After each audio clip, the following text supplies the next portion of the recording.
Our story begins with a man named Ethan Winters. Him and his wife Mia are spending a lovely night with their baby, eating chicken, when all of a sudden Mia gets shot in the face, and then everywhere else. And while you're wondering who did this, Chris Redfield shows up, then proceeds to take you, your wife, your baby, and also your chicken. So it turns out your wife Mia is not actually Mia. Instead, she's some cult chick who decides she wants to steal your baby, which of course makes Ethan very mad. And then without even checking her pulse, they load her into a car, she breaks out, she nicks the baby, and then she crashes the thing into a tree, which presumably sends them catapulting into a castle, where she then proceeds to chop up the baby into little pieces. Meanwhile, Ethan wakes up and is really bloody confused, and while he's running around trying to figure out where he is, the weird goth chick splits the 4 pieces of baby between her 4 followers. Some really big goth chick that Tumblr's obsessed with, this girl who really likes dolls, whatever the hell this thing is, and Heisenberg, no, not that one. Ethan doesn't really know what to do now, so he goes to the local village and burns their houses down. Also there's zombies or something. After brutally slaughtering everybody, Ethan finds the castle, where he finds this big epic dude called the Duke.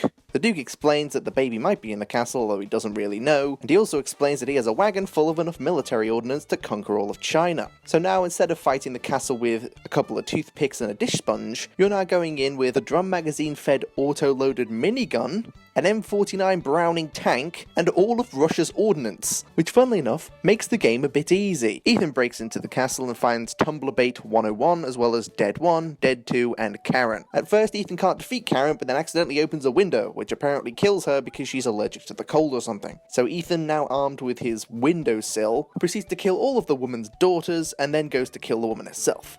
But he can't kill her because she's invincible, and the only way to kill her is to stab her with this weird knife thing, which luckily is completely unguarded in a random room. So he picks up the knife, stabs the woman in the face with it, she dies, and then transforms into a Pringles can. The Duke then explains that the Pringles can contain your daughter or something. Also that he just got off the phone with Russia and is now allowed to sell thermobarbaric nuclear weapons. So Ethan goes off to find the 3 other Pringles cans, also the zombies or something. First one's in a doll's house, and inside the doll's house is the worst thing ever. I'm going to represent it with this bear because honestly, their real picture scares the shit out of me and I'm not scared to admit it. So Ethan's stuck in the house with this bear for a good 30 minutes, and he's completely invincible. Your shotgun won't save you, neither will your minigun. Even the Duke's thermobarbaric nuclear weapons don't do anything to him. So after defeating the weird baby thing, Ethan then finds the doll and proceeds to stab her with scissors, instead of all the military ordnance that he has, for some reason. Ethan then escapes the dollhouse, promptly burning it down, probably, and now he has his second Pringles can. The third one is just lying on a table, and Ethan steals it, which prompts the lady guarding it to just become bigger, which for some reason she doesn't realize makes her a bigger target.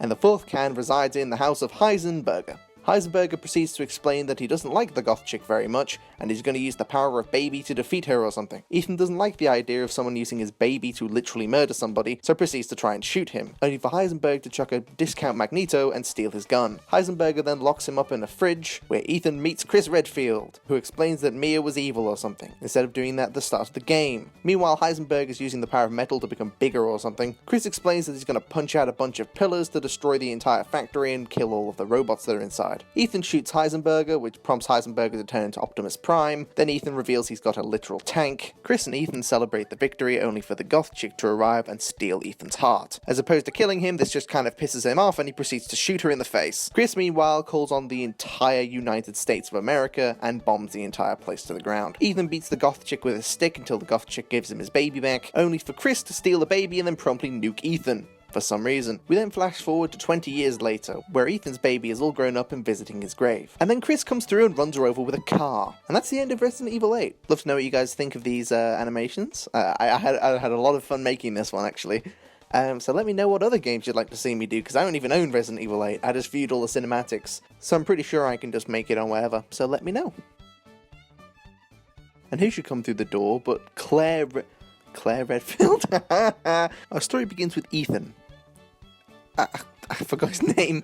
Ethan, damn it. Hold on. Ethan,